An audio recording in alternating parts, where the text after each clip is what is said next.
अस्सलाम वालेकुम। आज हम प्रोग्रामिंग की दुनिया में एक बहुत ही इम्पॉर्टेंट कॉन्सेप्ट एक्सप्लोर कर रहे हैं, फंक्शंस। हाँ, फंक्शंस।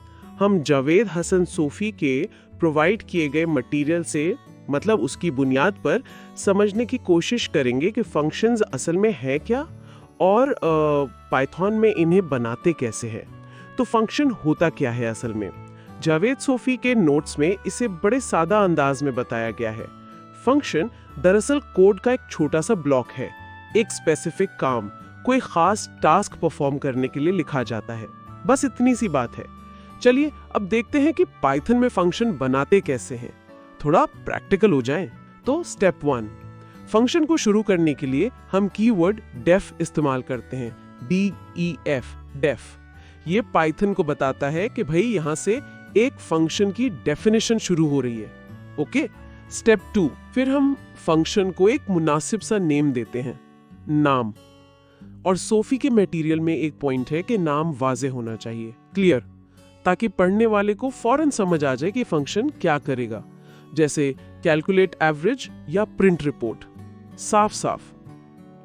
स्टेप 3, डेफ वाली लाइन के बाद अगली लाइंस में थोड़ा सा इंडेंट देकर, मतलब थोड़ी स्पेस देकर, हम वो कोड स्टेटमेंट्स लिखते हैं जो फंक्शन का असल काम करेंगे।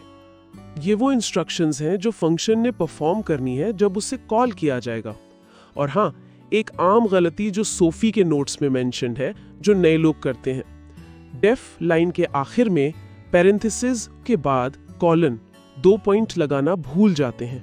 वो कॉलन बहुत जरूरी है, याद रखिएगा।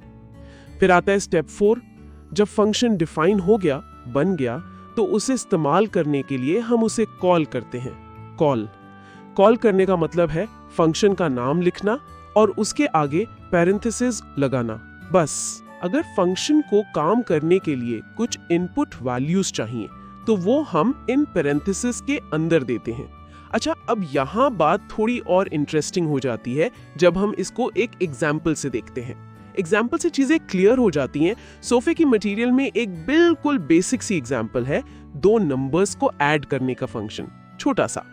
पहले हम फंक्शन डिफाइन करेंगे। कैसे? ऐसे, डेफ ऐड नंबर्स ब्रैकेट में a, b। यहाँ ऐड नंबर्स फंक्शन का नाम हो गया। पैरेंथेसिस के अंदर ये जो a और b है ना, इन्हें पैरामीटर्स कहते हैं। पैरामीटर्स ये प्लेस होल्डर्स हैं उन वैल्यूज के लिए जो फंक्शन इनपुट के तौर पर लेगा जब उससे कॉल किया जाएगा। और पैरामीटर्स फंक्शन को फ्लेक्सिबल बनाते हैं। ये एक बहुत अहम पॉइंट है, क्योंकि इसी वजह से हमारा ऐड नंबर्स फंक्शन कोई भी 2 नंबर्स ऐड कर सकता है, सिर्फ 5 और 10 नहीं, या 2 और 3 नहीं, कोई भी।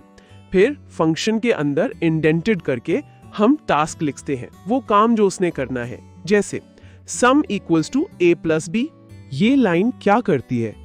ये a और b की वैल्यूज को जमा करती है और रिजल्ट को सम नाम के वेरिएबल में स्टोर कर देती है। Simple addition.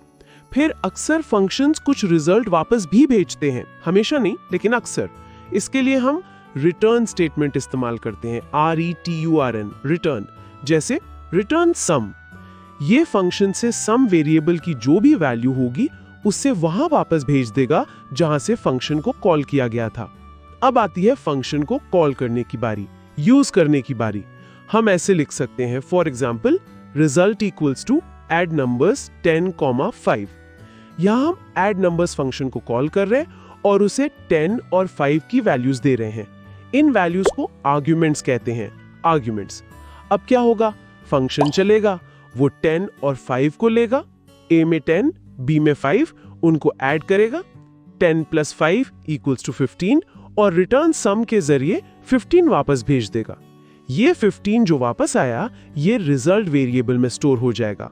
और आखिर में हम रिजल्ट को स्क्रीन पर दिखा सकते हैं, प्रिंट द सम इज।